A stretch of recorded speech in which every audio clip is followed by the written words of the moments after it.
This episode is brought to you by United Airlines. When you want to make the most of your vacation, book with United.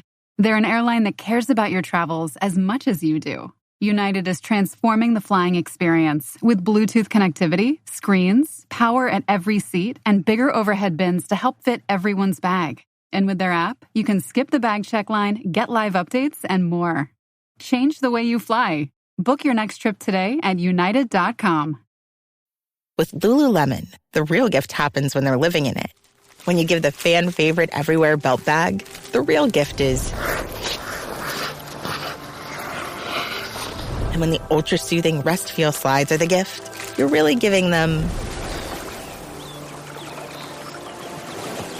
This holiday, Lululemon makes it easy to give little luxuries that go beyond. Open the moment. Shop now at Lululemon.com. This episode is brought to you by Skinny Pop Popcorn. Perfectly popped, endlessly delicious. Oh, so light and crunchy. Skinny Pop Original Popcorn is the snack you've been searching for. Made with just 3 simple ingredients: popcorn kernels, sunflower oil, and salt. Snacking never felt or tasted so good. Perfectly popped, endlessly delicious. Give yourself permission to snack and pick up Skinny Pop Original Popcorn today. Bare naked, bare naked, bare naked. ABCs.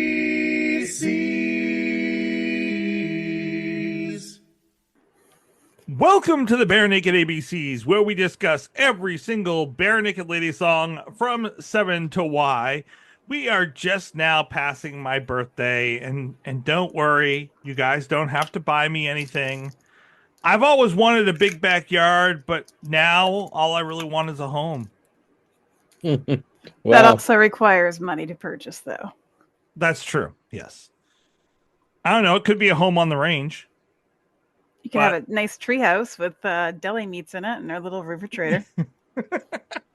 All I have to say is prenuptial agreement. Right? For real. Well, joining me tonight is someone who I am betting really wants a tub that bubbles. It's Stefan. Any tub can bubble with enough baked beans beforehand. I've been sitting on You don't have to pay extra for that. a big container of chili all week. That reminds me of what was it, Men in Tights, where there's like that the girl is taking her bath and there's like the person that blows the bubbles into the bath the whole time. Yep. That's au naturel. Oh yeah. And I had another one written down and I erased it. Did you? Eraser. And I also have with me a person that just wants a garden with a garden gnome. Who doesn't? Actually, you probably would rather have the cat in the backyard, the cat and the German in the Saint Bernard, German. and The German Bernard, the German cat. The German cat. Yes, it would have to be a red cat. I mean, an orange cat. A ginge. Yeah. And we also finally have a guest joining us, and I don't know what he wants in his backyard. What do you want, Trevor? I like the space to play guitars. I think that's the best part. Sounds good to me. An outdoor glockenspiel. Yes. That'd be better than Stefan and I having the backyard with the guitars, because that would not be a pretty sight. No, if you want all the dogs in the neighborhood yelping and they're like feeling the pain. This one's called Cats and Heat. Yeah. Hey, Tracy. Rudy won't come home. I don't know why. Or Rudy's reporting a sound disturbance as we speak. That's funny. Well, guys, this week we're going to discuss Kevin's song, Big Backyard. If other people listening have not heard this song before, here is a quick snippet.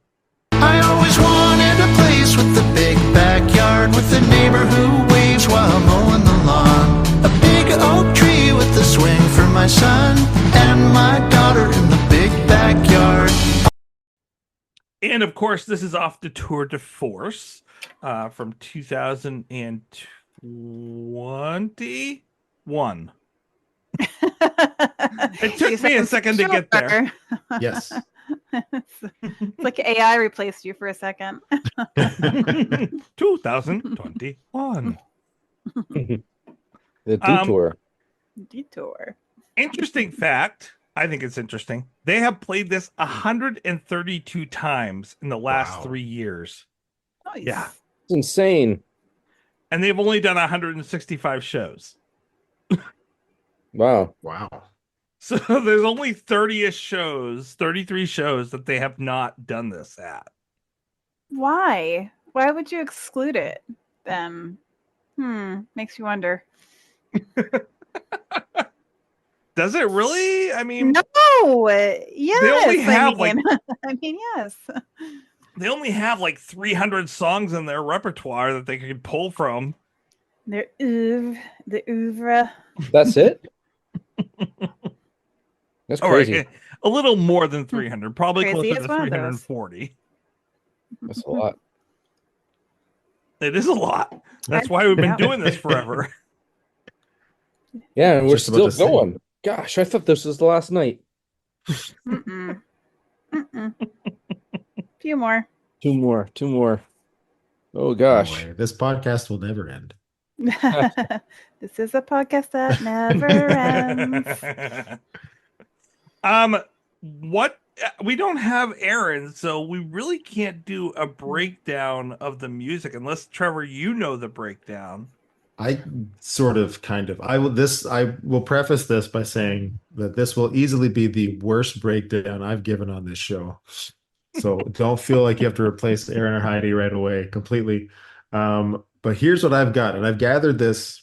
I haven't even ever tried this out. I haven't played it, but just as from watching videos of them playing it online and looking at Ed's hands to look at the chords, here's what I found. The verses seem relatively simple. In classic BNL fashion, Ed's capoed at a number 2, and he's switching between a G and a C add 9. Jeff, I know you love the C add 9 chord. We know you listen, come back to the show. And change your score to Never's Enough. And then in the chorus, he's going, I'm still bitter about that. In the chorus, one of the times he goes to an A minor, back to a G, back to an A minor, then a D, and he's got that quick C. It looks like a C, B flat, G. To me, again, all these chords are relative to the capo for that, like da na na na ba na, that part. Okay. And I think it's mostly just those chords the rest of the time. I don't have like the order of things, but there's the cool intro with no instruments, and then seems like just sort of go to the verse, chorus, and they have almost little solo sections in the middle, and it kind of goes back and forth between that until the outro, which sounds versy as well. That's as good as I'm going to get. It's better than I could do, or probably Stefan. I'll speak for you. Probably better than you could do. I don't have a musical bone in my body.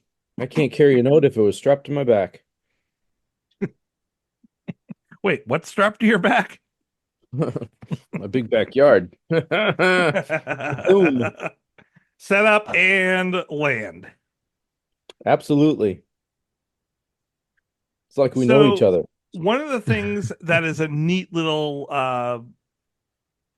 add-in is that Jim is using a bass pedal on this song that was given to him by Geddy Lee. Ooh, I did not know that. He says that in the track by track that they released with this album. And was there a story behind it, or just Betsy? You're muted. It's pretty cool. I was just going to make a bad joke anyway. Your jokes are never bad. Well, I hear Geddy Lee is gluten intolerant. You should never feed a Geddy spaghetti. Oh my god, that's bad. It sounded better in my head. So anyway, more relevant information. Yes, Trevor, you had a comment. I'm going to use that joke. I'm an elementary school music teacher. The kids are going to love that one. Mike, I was just with telling the story. Is there a story behind how we got the pedal, or just Geddy Lee's a cool guy and said, "You're a bass player. Here you go." He did not share that part. All he said was, "Oh, and just to add in that the pedal I'm using on this was from Geddy." Oh, that's awesome. Aw. Well, he's such a sweet guy. He probably just gave it to him. Yeah, he seems like he'd be just the nicest guy if you met him. Yeah. Both Geddy and Jim. Yeah, true. Yeah. Geddy, we know you listen. Must be a bass player thing. You must Bass be. players just always super nice. Yep, it's true. Yep. So Jim is playing some pretty neat bass on the background here. We don't get to hear enough of it. It's not mixed very high, but he's got some, like, if you're watching the videos, you can see his hands are going like 5 miles an hour, like 50 miles an hour. He's just 5 miles an hour. Well, there are times he slows Cruise down. along at a parade pace. Hey, 5 miles an hour for fingers is pretty fast. Yeah, it's true. Yeah, the bass line in this song is cool. I like it. Yeah, it's good. Nice and supportive with a little bit of zazz in it. It's very consistent. Yeah. It's very regular. It's my kind of song. Right. I don't like chaotic songs, and this one's very soothing. It's like last week's song. Sweet. I think I made the comment of it belongs on snack time. Bylaw. Yeah, bylaws. And kids got to learn about bylaws early. I feel the same about this song. It's so soothing. I feel like a kid that needs to lay down for a nap. You know, this could be on a kid's album. Yep. Yeah, I thought the same thing. Yeah. Like, not that it feels too kiddie, like obviously as a regular adults listening to an album works, but it absolutely could be when kids could listen to and relate to, and I think they'd be excited about the dog and the cat and all that stuff. Kids love animals. Yeah. They sure do. It's got a very campfire feel. Mm-hmm. Yeah. I like how it starts. Like, you get the song starting with Kevin by himself with an echo filter on the background and just the snaps. I always wanted a place with a big backyard where the grass is green and the summers are long. Rhubarb growing right behind the garage. I was always dreaming of a big backyard. Which is really cool. And then when they bring in the other band members for the second part of the first verse, all I ever wanted was a big backyard where me and my brothers could play our guitars, gaze in wonder at the moon and stars, and sing all night in the big backyard. They also upgrade the snaps to claps. So it's really gets a little more rowdy. Yeah. Did anyone else on very first listen of this song think that's what the whole song was going to be like? Mm-hmm. I thought it was and I was very excited for that, because I thought for a band known so much for their harmonies, to do a song where they're just singing, maybe some hand claps and things in the background and just harmonizing, I thought it was gonna be like a Great Big Sea thing. Do you guys know Great Big Sea, or is that just a Canadian I love thing? Great Big Sea. Yep. Okay, so I thought they were gonna do something like that, and I was really excited. Not that I don't love the music in it, but I just thought the closest we've had to that ever from this band is Deck the Stills, and that was like 30 seconds and a joke. And I kind of want a real one. I think it'd be amazing. And we kind of get the same thing here, where it's like just 30 seconds, and then they go into the song proper, which, like you said, I definitely would have listened to a full song of that. Yeah. Like, I like what they ended up doing with it. Yeah, it's good. I would also listen to just that, though. Like, in concert, it'd be great if they did just that. Ooh. That'd be a great audience participation tune. It would be.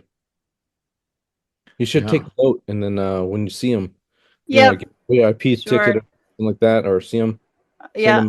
Yeah. Our weekly FaceTime, I'll make sure to mention that. You don't FaceTime him? I mean, not anymore. He got he just was smothering me. That's okay. Yeah, I need to back off. They still do that to me. All right. That's fine. I'll mention it to him. Okay. We'll have a talk. Yeah, if you could, that'd be great. Let him know. Okay. I'll put him in his place. Stefan, I know you listen. Come on the show. Oh wait, I'm on the show.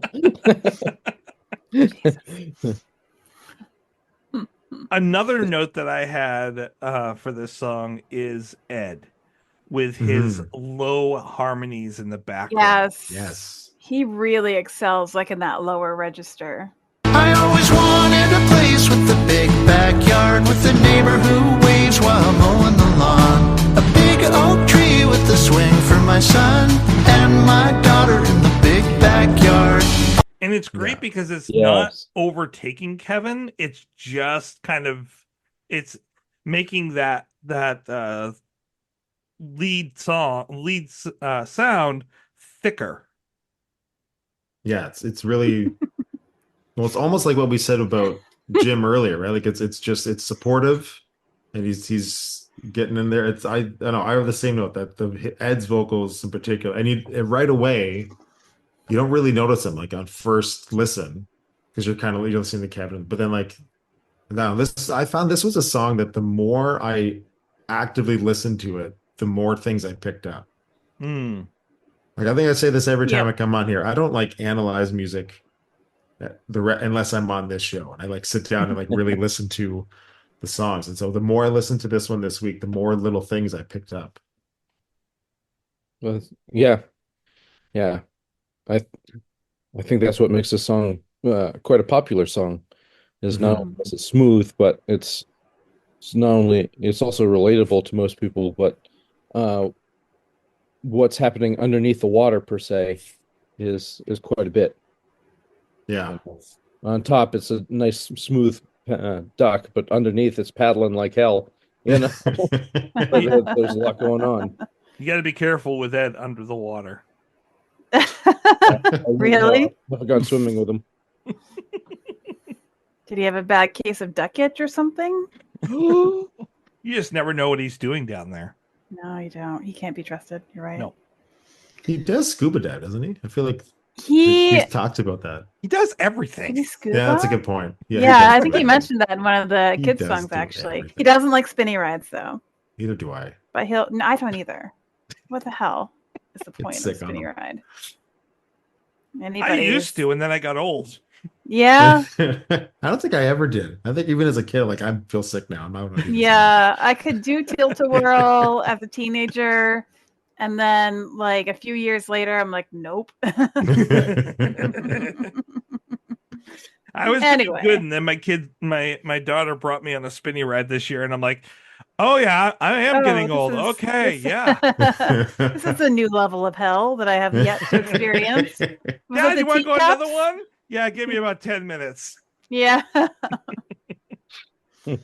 Bless anyone that has a healthy vestibular system. Did anyone have any problems with the music? No, I have more like things I love about it, actually. No. Go ahead. I want to hear more about what you love about it before I diss on it. I was gonna say like this song. Obviously, it's a Kevin song, but it really shows how, like, you think about Kevin. I still think mainly piano player, right? But this song, I think, really shows off his lead guitar chops. Especially in like the live versions that he's just playing lead guitar. Like he'll sing a little bit, do a little riff, and then keep doing that. Ed's sort of playing rhythm in the background. So I think this song really shows off Kevin's lead guitar chops, and then throws a piano solo in there as well. Like, oh, I can also do this. Like I feel like there's a lot of highlighting the different parts of the band. Like the beginning, just his vocals, then the other vocals coming in, and then there's a part I have it written down somewhere. I want to say like. I'm gonna mess this up. I don't know. There's some part where like you hear Jim pretty clearly, like he's doing a cool thing. So I think this, like musically, I think it really highlights like the oohs and the ahs at the end is Kevin scatting. Like there's a lot going on musically that is very good. But what are we getting into a trouble with Tracy already? What did you not like about the music? I would say that the only thing I didn't like was there's a few bars kind of scattered throughout the song that I would have cut out. That I would just whittled it down. So, for example, there's like in between some of just before that bridge solo.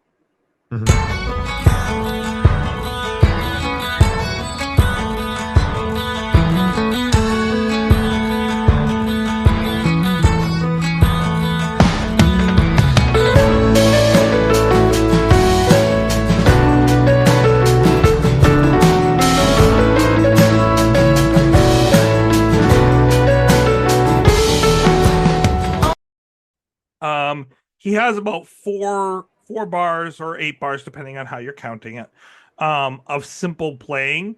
But it's the playing that he's been doing throughout the song in the background behind the singing the whole time. So it doesn't really add anything to the song. And then it goes into the piano bridge. I would just like whittle that down to 2 to just kind of bring up the fact that it's there and highlight it, and then lead into that piano solo, which you also still hear that in the background behind that piano solo. All I really want is a home.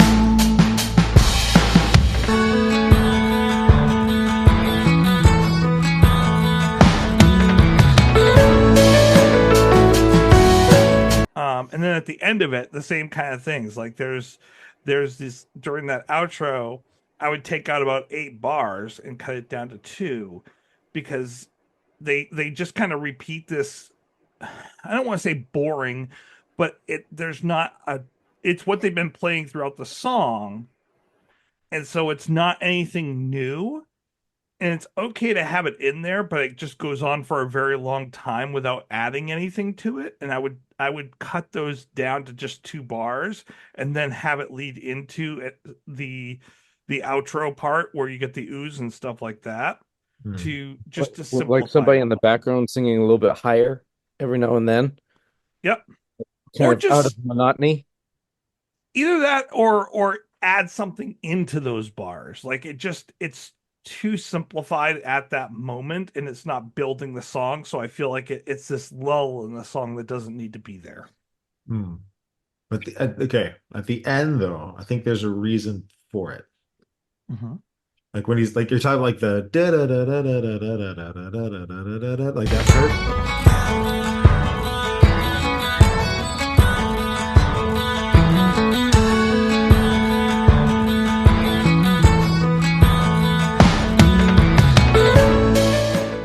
Yep. And then it does it again. Yes. And I would just whittle it down to just 1. Like, don't, like, I think it's good to do that transition. But when you go back and do it again, I feel like you're not doing a transition at that point, and it leads into something that doesn't build the song. But I think the reason they do it then is he does it once, and then as he's going into the second one, I think I have it written in my notes. Yeah, he says, "Bring it home," which the way he says it, I think, is a reference to the Beatles song "Two of Us." We're going home.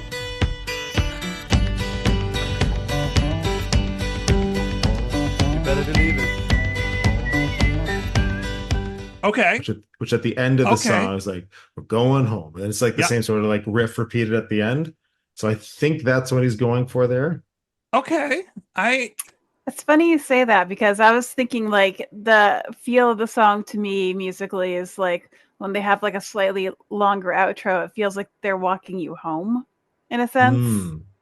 So it's funny that you mention it like that, because it's such a soothing song and it's so peaceful and homey and everything. It's just a nice way to end things. I can see that. All right, fine. You convinced me. Begrudgingly. Yay, we win. I win the opinion. We win the opinion. Anyone else have any musicality notes? I'm the least musical of the whole bunch here. The only other music note I have is that I wish Neil Young would cover this song. Oh yeah. He would naturally be kind of his voice would be more inclined to it as well. Yeah. Like I can hear that. There's oftentimes Kevin reminds me of him, or he reminds me of Kevin, like especially vocally. And I know that they had Kevin Wandering when they did the cover. Mm-hmm. Kevin did the lead. It sounds really good. But I think this one in particular, Neil had an album years ago called Prairie Wind, and I think it would fit really well on that album, like that sort of style. Crosby, Stills, Nash and Young. We know you're listening, so that way we can hear the harmonies in the background as well. Yeah. Need to get together just to cover this song. That would be awesome. unique. That'd be kind of cool to hear Neil Young do this. And then while they're at it, they should cover Deck the Stills, because why not? Yes, Absolutely. that would be amazing. That's all I have for the music. Betsy, Stefan? Music. I liked it. It's all right. I got no complaints. I think they did it perfectly. So I like the layering, like the easing into it, and then just the building on it, and the walking you back home on the way out. So It's I don't know, kind of forgettable for me in a lot of ways. It's just so mono through the whole thing and repetitive on a loop. And it's like, all right. You can have it in the background and not really care. Like I said, it's a snack time song that you can have for kids to knock them out. So, I feel sleepier listening to it. Not like, whoa, this is a great song. But I think they could have put something in there, like layers, somebody in the background that could sing a little bit higher every now and then, or do something that kind of like crescendoed, but it never happened. So I'm okay. Well, I think this is a good spot to talk about where this is on the album too. And we'll get into more of it when we do the album breakdown as a whole, but this song is a really great follow-up from New Disaster. And Betsy's pulling out her vinyl because I know they reorganized the vinyls, and I think it's still in Trevor's got his vinyl out as well as the CD. You and me, Betsy. You and me. Yeah, we got it. No, You and Me versus the World is against on, the world. Fake Nudes. Wow. Yes. The only album I've purchased from BNL corrected. is Is Gordon. Yeah, I knew it. That's it. Big back. I listen to the show. That's all you need. I'm a Oh, Gordon geez, fan. Sorry about that. I think it's in the same place on the vinyl as it is on the CD. It's not one of the ones that got rearranged. Yeah. But it being right after this very apocalyptic and like hard, heavy hitting type song to go into this very pastoral song and with this cool, relaxing type theme, I think is a really cool place to do it. And Stefan, I think if they complicated it, it wouldn't go well after that. But because where they put it on the album, the fact that it's not complicated, the fact that it is very straightforward but relaxing and homey, works really well in contrast to the song just before it. Yeah, but why do they have to make it so complicated? Well, they're like Avril Lavigne. There we go. There's a real artist. Avril Lavigne, we know you listen. Please. Yeah. Come on show? for the final wrap-up episode. Well, She's bringing me speaking back of to that complicated lyrics, Mhm. speaking of a complicated song, let's talk about the lyrics of this song and I was going to jump right in. what the song is about. Well, I think this song is about Steven leaving the band. Ah! I'm kidding. Conspiracy theory. watching his big backyard leave. That's right. He's talking about the big backyard Sam. and how it's so empty now that Steve's Leave not me there. alone. Oh, Oh, no, I'm kidding. I think this probably isn't one of the ones that has a deeper meaning, unless I'm very off. I think I'm just taking it at face value. It's about the backyard, which is wonderful. Could be. I have a conspiracy theory that it's really Kevin trying to tell us that he's a fan of larger posteriors. So it's his version of I like big butts. So big backyards. Trevor is on the show. We got to keep it clean, Betsy. No one told me that. I mean, That he we does had, I say, mean, that we had to he keep it does say, clean. I've been You're- living so long with this hole in my heart. I mean, That sounds it painful. could be, yeah, That's just because he got shot. You didn't know that? posterior. She got shot in the posterior and it went through his heart. Yep, there you go. It was. That is It's a very he's deadly alive. path. That sounds awful. It's just how the body works sometimes. Wow. I Poor don't guy. think that. Yeah, the angle. I don't know. And he was doing some yoga, Okay, and he had a downward dog I was. Yeah, pose holding, and shot him right in the Wow. ass. Wow. Terrible. No, Poor guy. well, he doesn't like to talk about it, so don't bring it up for whenever we talk to him next. don't bring it up. Don't bring it up. He'll deny it. That's right. I actually do have a deeper meaning to the song, though. I Go have a for couple of theories of that are actual theories too, but I want to hear yours first. Okay. I think that the deeper meaning of this is, sorry, I lost my notes. I thought you were gonna say, "Sorry, I'm getting emotional." When we're younger, we have these dreams.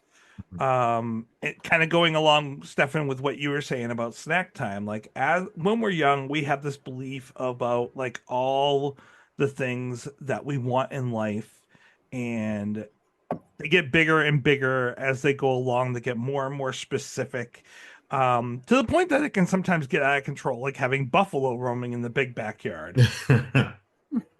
But Well, as as we long get... as they're roaming and not stampeding, it's not really out of control. That's true. But as we get older, we realize that the big dreams aren't what we really want. When it boils down to it, we just want a home. And that explains everything except for that last verse. But I think that's what he's really trying to say here is that, you know, what he had these dreams when he was younger about what it would be and what he wanted out of life. And then he realized that no, those aren't really the important things in life. What's really important in life is just a home, a family. That's almost word for word what I have down. I have I put he mentions having a son, which he clearly doesn't have that we know of. Mm-hmm. So is this a wish list of how he wishes his life could have been? And was if the hole in the heart is his divorce, or it could have been, you know, related to his daughter. And is the big backyard a metaphor for spending time with friends and family, having more friends, or just a simpler life? And then, you know, that in the quotes, all I really want is a home. So pretty much we're on the same wavelength there, Tracy. And I'm wondering if it was the cancer, and then also cancer twice with his daughter, right? Yeah, and cancer twice, and his daughter, and knowing that, like, yeah, he was never going to have a typical family, and you know, he became a drifter. You know, I think the drifter part is he was trying to find a rhyme. But you know, he became this musician that drifted around and was constantly away from home, and he realized that the owning things, having things isn't what is important. It's family and being there with the family, and knowing that even though it wasn't typical family, having a home and having love for her was the important part. Okay, I'm not gonna cry. Aww.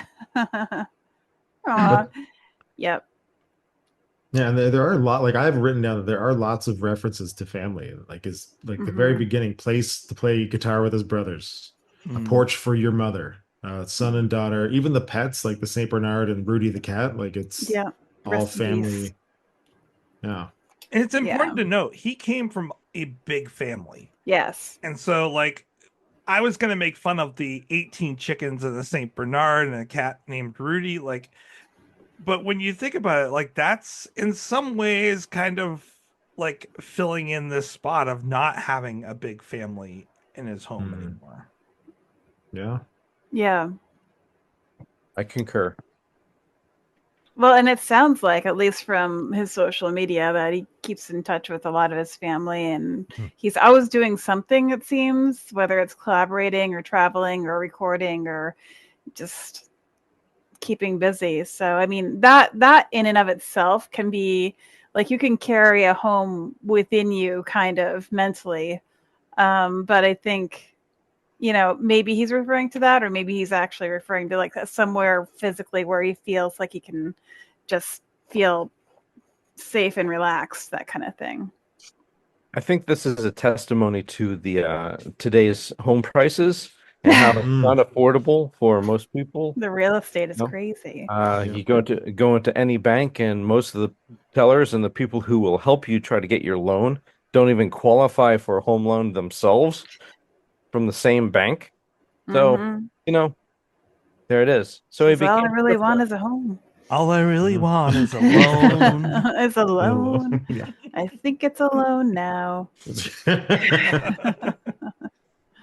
gonna have to live on a bus. Bankers around. I think I'm a gnome now. So he wrote this when he was up north. I'm guessing that means his camp.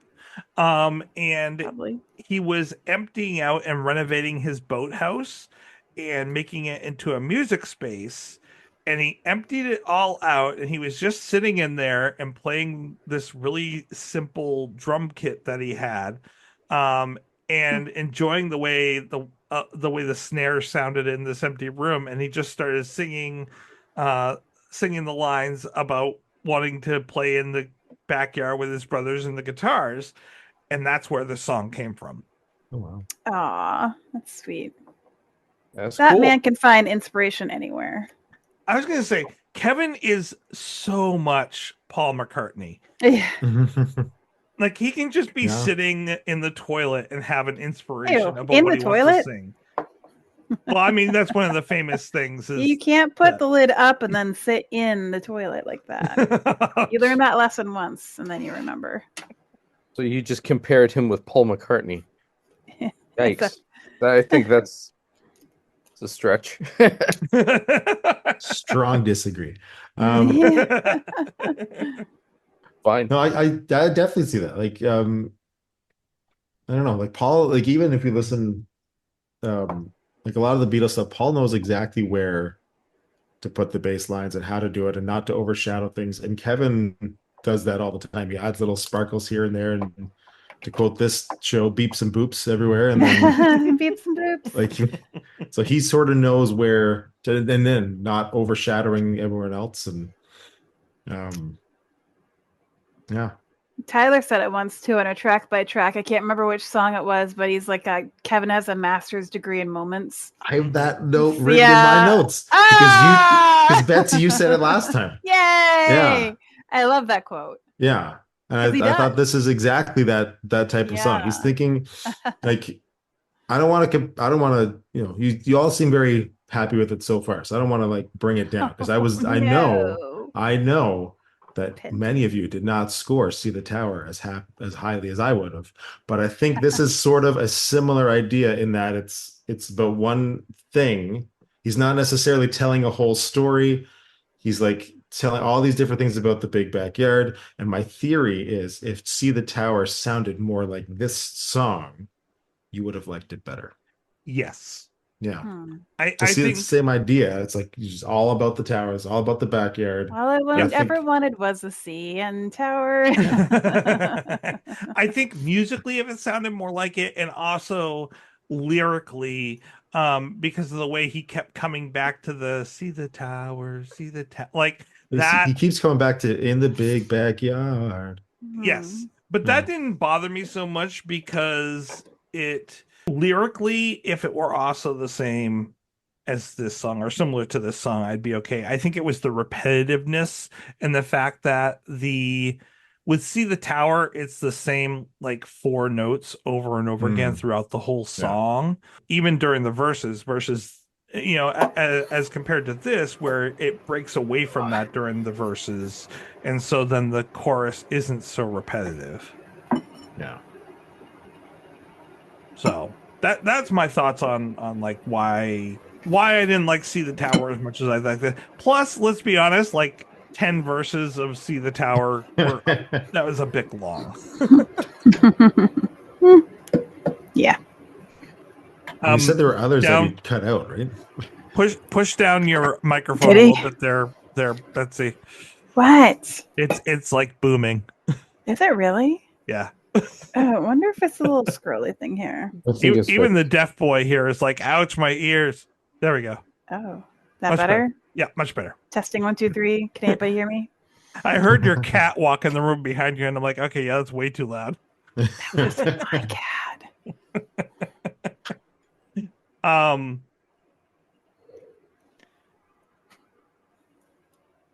I have only a few minor things to say lyrically about this that aren't great. What's that? First of all, anyone else have any thoughts on the line "a cue that barbs"? A tub that bubbles into cue that barbs and buffalo grazing in the big backyard. In the big back. It's my favorite line in the song. It's my favorite one. Ha, I love it. A cue that barbs, and then also like, or in whatever, like across the pond, like a cue is like a line. Mm-hmm. So it's like you wait in queue. So, but yeah, any you know me, dad jokes, wordplay, puns. I'm there, basking in it. So My only problem, and it's not really a problem, but my only problem with it is that, like, I like a lyric that turns something on its head, but does so by playing on the words and gives, like, points out the different meaning. Whereas a cue that barbs is just flipping the letters around and doesn't, it's just playing with the words without actually bringing an extra meaning into it. like you can't use that as a verb to barb. Right. A Could cue that barber, barbs. but So you the can't line is barb. sitting there and barbing you. Now, Like, yeah, spearing you somehow.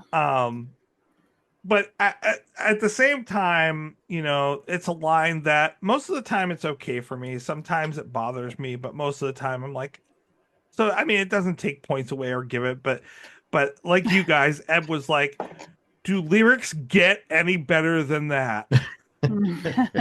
Like, well, Ed, you've written a few lyrics that are better than that, but you know, But it is cute.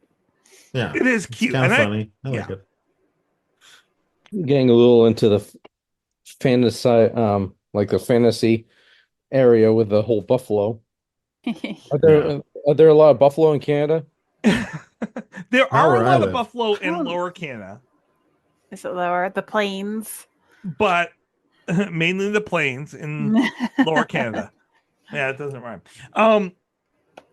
Yeah, that was one of the other things I wrote is if you've got buffalo roaming in your backyard, you have a huge backyard. I'm not talking big. Or, I mean, you have. or it's actually a moose and you had an edible.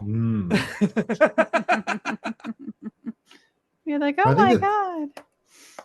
I think I don't know. I think it sort of goes with Kevin on this album. Kevin's got sort of a naturey theme with his songs because he has National Park as well. Yes. Yep. I think it kind of goes with that. What's the? He has Bylaw, which we just discussed. All right. And not super naturey. And what is the? I think that's it. I think that's what he's got on this. Yeah, because Ed had Man-Made Lake and Internal Dynamo, which is sort of naturey as well. Yeah. I mean, it doesn't have a naturey. It's kind of in its own class. I think it's kind of spatial. It's its own thing. Yeah. Metaphysical.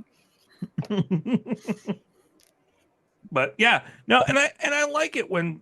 Here's what I like: Kevin and Jim on this album and the newest album are doing interesting things. Yeah. They're like, hey, what if this? Hey, what if that? What if the world were a little bit different? You know, Kevin is kind of talking more about seeing his backyard and going to a national park and stuff, but it's at least a different view on the world other than just, I'm getting old. Yes. We've heard enough about that already, I think. And musically, it's very different. Like you mentioned earlier, that follows New Disaster. I find like Flip into Good Life into New Disaster, all those sound very Ed. Like those sound like typical Ed songs, which are great. But then when you had this one coming in fourth, it really like, oh, there's there's something different, new direction that we're going in now for this one. So Yeah. I think that was nice about it. Something different, but also something that kind of rounds it out. So it's giving the variety that I expect anyway. Mm-hmm.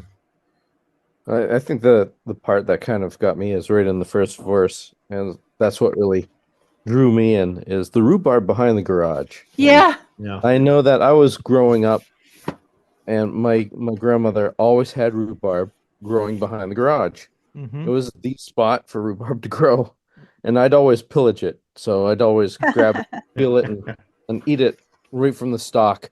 So she could never keep her rhubarb with me around. My grandparents had the same thing in their backyard behind the little storage shed or whatever. Isn't that like really funny? Bitter and sour? Really tart. It's really it's tart. Awesome. It's so good. It's so good. It's so sour. It'll make you pucker. But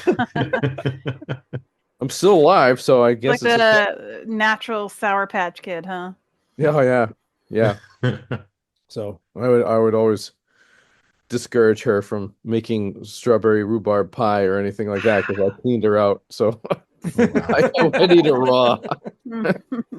I'm just a weirdo. What's wrong with you? That's a lot. You got to find a good balance. Strawberry rhubarb pie is delicious. Yeah. I actually don't like strawberry rhubarb pie. Too sweet? No, it's not sour. It just doesn't taste good. Yeah. Too sweet, I guess. Yeah, it doesn't taste like rhubarb. See, I always thought it tasted too much like rhubarb, so. Yeah. So you add the strawberries. I'll eat it, but I don't want to smell it cooking. It smells weird cooking. Bad. That's funny. And it's funny because my first house that I owned had rhubarb growing just naturally in the garden out back. Yeah. And like I was always like, I have nothing to do with this. I have like 10 plants of rhubarb here and nothing to do. I wish I had known, Stefan, because I would have just shipped them to you. Yeah, I would eat them. They're good. You would have had a plethora. Yes, absolutely. My hands would be red from the feeling the stuff. Hot red-handed. Yeah. Do you guys have anything more to say lyrically about the song? I like the phrase marshmallow fire. Oh, I thought that was neat. I like that one, and I like the vegetable garden and a garden gnome. I like that too. Yeah, he really paints a picture. Yeah, he does. It goes back to that master's degree in moments, right? Like you can see he really does paint the picture for this. So I like it. Yeah. Yeah, that's my favorite part of the whole thing is I do really like the lyrics all the way up to the end, you know. It's just it does paint a picture of what summer is like with a big yard and just hanging out, you know. You can smell the campfire, you can smell the grass, you can smell the fresh air, you can feel the heat and the cooler evenings, but it's just nice. You can feel the breath of the buffalo on your shoulder. Yes. Yeah, that's the only thing that I don't like about it. It's like, why, it's like, if you don't have buffalo in your yard, don't put it in the song, okay? Because you're painting a picture. Stepping on the chickens. Yeah. There's a whole verse that he gets into the sounds, like where the chicken's clucking and the buffalo breathing on the back of your neck. Like he took that out. Oh, that's too bad. I can't find it online, but during the concert they had like a video they played in the backyard, and it was kind of like one of those. Oh shit! What's it? Viewfinder. Viewfinder kind of thing. Yeah. And I thought that was really well done with the song. It matched it really nicely. So. No, it is. It's one of the best parts of them doing that on tour is that background that they have playing during the whole thing. Yeah. Yeah. I wanted to say about the Marshmallow Fire line. Oh, so great. Yeah. Is I always mess it up when I'm singing along with the song. Is I always say Marshmallow Farm. Ooh, I want a marshmallow farm where you can harvest your marshmallows. And every marshmallows time and rhubarb. Yeah, that's right. It's a good pair. I wonder if they grow like tribbles. Every time I've I'll stop myself after I say it. I'm like, why did I say that? Trouble with triples. And as I was reading the lyrics this week, I realized why my brain is doing it. And I'm wondering if other people do it too, because the two lines in a row just before that end in yard. Yard. And then the line Yeah. after that. So my brain is like looking for that rhyme. So you want to go R. Yeah. And then the line after it has the garden gnome with the M at the end of it. So my brain is just like, yeah, Marshmallow Farm. It's just blending these two rhyme sounds that come before and after it. And I'm like, well, that's why it's doing, but that could be a nice addition to Vegetable Town. It's having a marshmallow farm. So, I mean, it's definitely in his wheelhouse. Like, that's definitely is like if Kevin could make his own little universe, there definitely would be like a marshmallow tractor with a marshmallow farmer, and he's baling it up into little Kevin on your next album with the powdered sugar so it doesn't get clumped up. I mean, it's you need to write a Sugar Town song, Kevin. Yeah. I am Diabetes Town. Just asking for a little bit of credit. Co-credit. I just got an image of like a commercial. It's like these farmers on horseback in like backwoods Montana, and it's like these marshmallows are like, rolling through the grass. And they got candy cigarettes hanging out of their mouth. And then there's like the little baby marshmallows there. The following one, like, oh, that one had babies. Oh yeah, little mini marshmallows. Yep, and then it's like airing during the Super Bowl. Yeah, I want to see him writing Peeps in the background. 18 Peeps. 18 Peeps. That's funny. Saint Bernard. And he eats them all savagely. Oh man, that's the fate of the marshmallow, though. I wanted to mention a little bit about the SelfieCamJam, which sounds almost exactly like the released album. Every version sounds like it, I think. But the one that's different is last year they did the SummerCamJam in the backgrounds when they were doing concert warm-ups. And it's funny because I was going to be like, oh, there's Heidi, because Heidi is actually in the front row because they used the one from Guilford, New Hampshire. Yay. And so you can see our friend Heidi in the audience. But even more interesting is that not only did they take it from that, but then they went out back. And so instead of doing it on stage, they did their SummerCamJam in the backstage of the Guilford area. And the reason I find this interesting is every time BNL has come to Guilford, and I think only Guilford people know this, is every time they go there, they come on stage and they say, this is literally the best venue in America for every band out there. This is an amazing venue. We always come back to this place. And I'm like, oh yeah, there's lip service. They're making the crowd feel. No, like there's an authenticity when they're saying this. And in the video, we get to see some of the reasons that they talk about that, like the stuff that they have backstage, like this pool. They have a bounce house for kids. Like they really go all out in the backstage area to make them feel. And I remember them saying too, like everybody here is like so happy and so helpful, like all the staff. So, yeah. And the great thing that we have in that backstage is instead of Kevin playing the electric guitar or the keyboard or the piano, he's playing the banjo, and it gives it that bluegrass feel, and it's just chef's kiss. Yeah. Although I wish for that version, because it's sort of more acoustic-y stripped down, I wish Jim was playing his double bass instead of the electric. Yeah. But I do like that lately it seems whenever they do like an acoustic set, instead of Tyler, like for a while he was playing like bongos or like a tiny drum kit. Now he's got like a big bass drum and like a snare beside him. Like I love that they've added that lately. And he gave reference to someone that gave him that on the behind the scenes, the track by track. I didn't go back and catch who it was because I didn't place any relevance to it.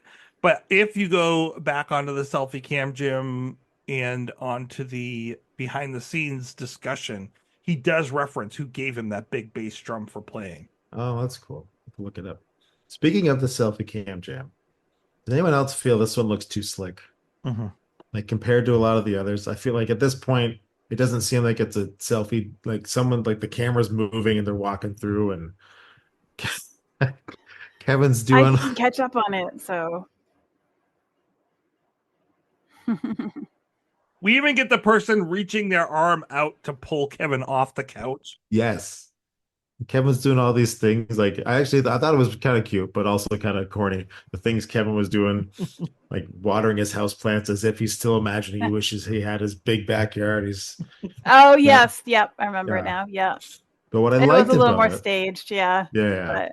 But it looks to me, I think I'm right on this. In the background of Jim's area, it looks like he's got some of Kevin's art framed behind him. Like it looks like Kevin's drawings.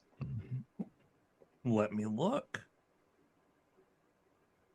And which is really cool. While you're looking that up, at about 2 minutes 12 seconds in the video, Jim switches to a fretless space for like one part. It's cool.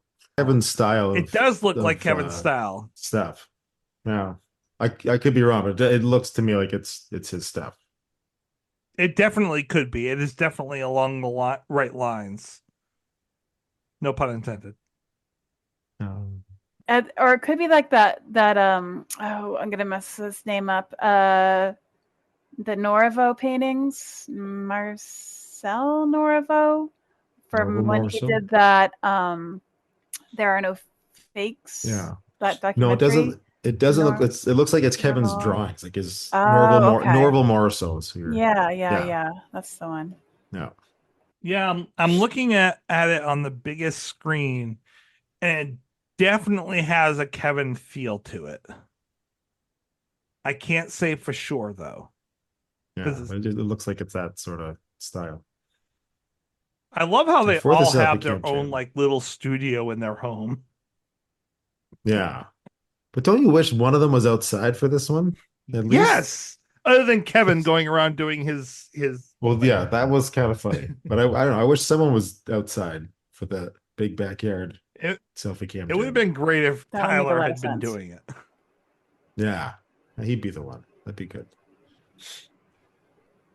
Well, those are all the notes that I have. Anyone else have any other final notes they want to make sure that we cover? No, I don't. But I don't have much to offer.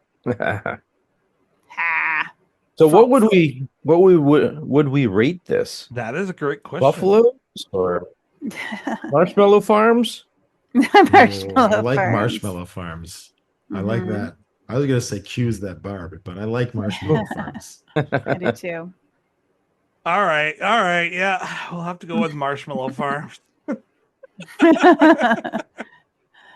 We're gonna look back one day and like, why did we put Marshmallow Farms? We didn't say that anywhere in the lyrics. No, I will. Well, now I'm gonna hear it as that every time. Yeah, now that you've said that, you're gonna probably accidentally sing it that way every time. Yeah, that's okay. But I think it because we'll have a little smile on our face knowing that you created it. Yep. So that's right. Stefan, how many Marshmallow Farms do you give this song? Well, Alec, I would say, I think it's smooth, it's catchy. I like the lyrics. I think it's a great song. I really do like the song quite a bit. But it puts me asleep. It's just so lulling. But I like it. I like it quite a bit, and I can tell that it's one of their more popular songs after the separation with Steve. And I do like that as well. So, and I can see why. It paints a picture. It gives you a feeling of summertime in your backyard doing what you do, and I like that. I like that quite a bit. So, I think I'm going to give this like a 3.75. Okay, 3.75. I think that's the highest rating you've given anything so far in this part of the season. So I think on this album, yeah. you haven't gone higher than that since we went back to Gordon. So we'll take a Oh, wow. 3.75. Well, those who listen know I like Gordon. That's that's the way it is. That's what I grew up with. And so far, it can't be beaten. That's BNL for me. We'll have to see if that's true in a couple weeks. But in the meantime, Uh-oh. Betsy. Couple weeks. Yo. I thought this was the last. No, man. Keeps going on. Tracy keeps finding songs. I know. No, BNL stop. keeps making songs is the problem. Potato, my friend. Betsy, how many Marshmallow Farms do you give this Marshmallowfarms.com. Ooh, we should find out if that's a website. Marshmallowfarms.com, .net, .org. I love this song. It's beautiful. It's so Kevin. It's cute. It's interesting. It's got layers. It's got marshmallow layers. It's got smoky layers. I really want a s'mores now. So I have a hard time faulting it. It is not like one of those, like it hits me emotionally, but not so much where I'm like avoiding it, so some of those songs. So it's very nicely balanced. I think I would give it a 4.3 Marshmallow Farms. 4.3, okay. Woo. Trevor, what about you? I'm a hater. Like I said, this is one that throughout this week, every time I listened to it, I found something new that I liked about it. I love the music in this one. I really like the classic BNL left turn on the album from like the first 3 songs, but then also you get that left turn in the song. You start off just vocals and we're adding all these instruments too. The lyrics are fun, they're kind of cute, they're funny. I think it's a perfect summer song, like sitting outside. Really great vocals, really good harmonies, like we talked about before. I really love Ed's low vocals on this one and like the oohs and ahs at the end. I like that little Beatles reference to Two of Us, which is one of my favorite Beatles songs. Then you probably would really love Steven's song, I Can See My House From Here. But we'll talk about that down the road. If you legitimately, I have in my notes, if you have nobody for that song yet, I would love to come back for that one. Okay, back to my rating. So I was trying to think, like you said, Betsy, I was trying to find places to fault it. Because that's kind of how I always start with this. Like, all right, where am I deducting points? And I think you had Tyler on a little while back, and he said, it's not really fair. The guest gets to come on and choose songs they like, right? So obviously I'm going to play it high. But I started thinking like, okay, for me, what would a 5 be? Mm-hmm. Like for me, a 5 is Brian Wilson. It's all been done. Mm-hmm. Never is enough. Sorry, Jeff is a 5 for me. Like call and answer. And I'm like, is this like those songs? And it's not like them, but I enjoy it that much in different ways. I have no fault in this, and I'm going to totally mess up your ratings. I'm giving it a 5. Good. Wow, nice. Yeah. Good for you. I tried not to. I was like, is it not? And the more I thought about it, like, it is. For me, it is. And I love this song. Perfect song. There's a lot of people out there that love this song, like really, truly, authentically love it. I think people either really love this song or really hate it. It's really weird. When we were at the concert last time with the whole big group of us, and Big Backyard came on, and there was like a group on each side that groaned. And there were people at the and people at the vendors outside were like, "Oh, I hope they don't play Big Backyard." And I'm just like, it's funny you mentioned that, because one of my friends that I grew up with in Holton was just like, he had gone to the concert and he's like, what the hell is this song all about? I'm like, buddy, how do you not get it? This is a great song. It's pretty straightforward. It's interesting. Like, I saw them in like everyone. 2022 and I went with a buddy of mine. Actually, the same friend of mine I saw my very first BNL concert with. I've dragged him to a bunch of BNL shows. He was there the night I played with them. Steven, shout out to you. Keep coming to BNL concerts with me. But he asked me, he hadn't really listened to Detour De Force. He's like, oh, so what of the new album do you want to hear? And the first thing I said was, I hope they play Big Backyard, and I hope they play Man-Made Lake. Yes. And those are like my Man-Made two. Lake. Those are my. Oh, it's so Man-Made good. Lake's another 5 for me. I think I gave that a 5. Yeah. Yeah. If I had to guess, I think that the problem that people have with it is it doesn't sound like old BNL. Yeah. It definitely is better new BNL. Why would it? It's a completely different band. Well, now. that's the thing, is that if you listen to it as a different band that covers the old stuff, then that's what you're getting when you go to the concerts. And I have if you have an open mind, that's the thing, is like you can actually realize it doesn't sound anything like their old stuff. Like it is a different format, and you got to go in with a different mindset of what you're going to be listening to, because they're not really an alt rock band anymore. And that's what they really did. 90s, 2000s, it was alt rock on the harder end of alt rock. It's not so much that anymore. It's more folksy. And there's nothing wrong with that, but it's just a very different vibe. And if you go there expecting that, you're going to hear Big Backyard and be like, what is this? No, this is one of their better new songs. This is one of those songs that changes for me depending on the week. Yeah. I really like the mellow tones, and I like the what it's about. I like the theme. If I'm not in the space to hear it, I'll skip it. And that's just because if I'm not in that space to hear it at that time. Like if I want to hear something alt rock, this does not fit that need. But this week it really fit me. So I'm going to put it about a 3.75. Oh, that rating sounds familiar. Yes. Hi to Stefan. I don't love this song.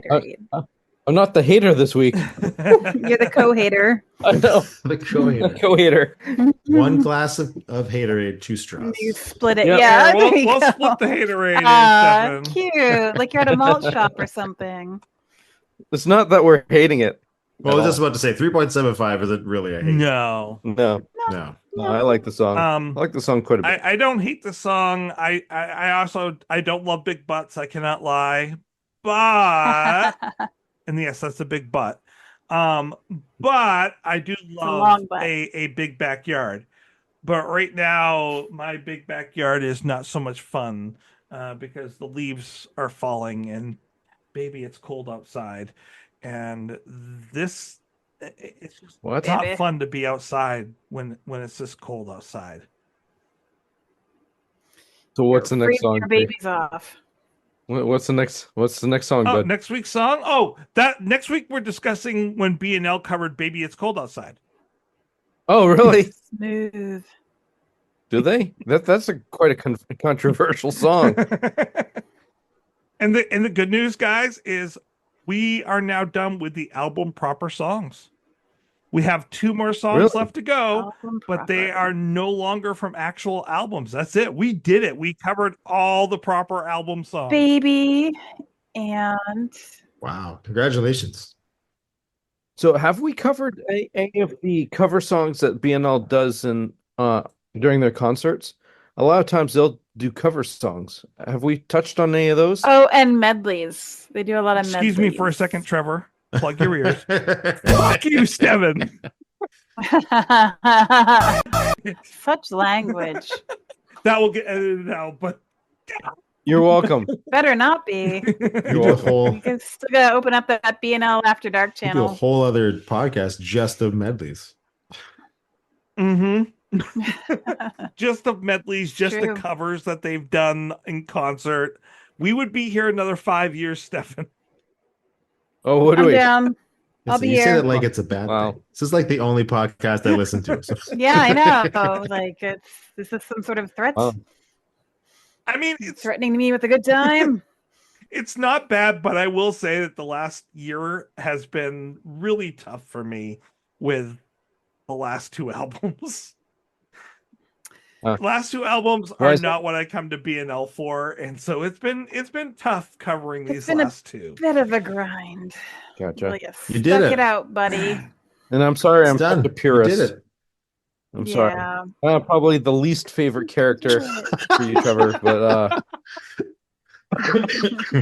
but that's fine. When you listen to the podcast, you're like, Stefan's on this week. I never say that. I never say that. Don't worry. It's always good to have a contrarian. Well, maybe not out loud, so you can think it. You're kind of like the rhubarb on our podcast, Stefan. No, right? So if we need something sharp and I know. and something that makes us, but it has to be blended with other things to be edible. Perfect. And we're those other things. A nice custard.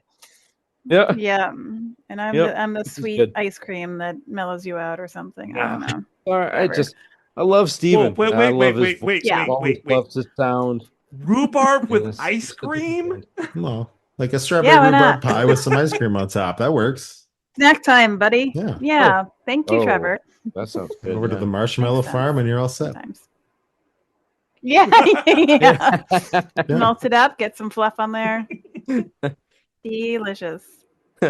Well, Trevor, thank you so much for joining us. Thank you for having me back. We went really off the rails at times. Yay, this Trevor. is a little disclaimer: no marshmallows were harmed in the recording of this podcast. All roasted marshmallows did so consensually. You cannot confirm that. You have not seen what's been going on behind my camera. That is true. That's where the smoke was coming from. But hey, I thought you were just hitting it up. We'll just call you. You know what a fondue is? Yeah, like marshmallow doing land. that with marshmallow. Marsh dew. That's hot. I love that. Yeah. We call it fluffernutter. Oh. No, that's with peanut butter. Yeah. It's just fluff. Marshmallow fluff. I do love good fluffernutter. And if you put in jam in there, it's even better. And if you grill it. A lot of things Wait, what? Grill. Toasted? What?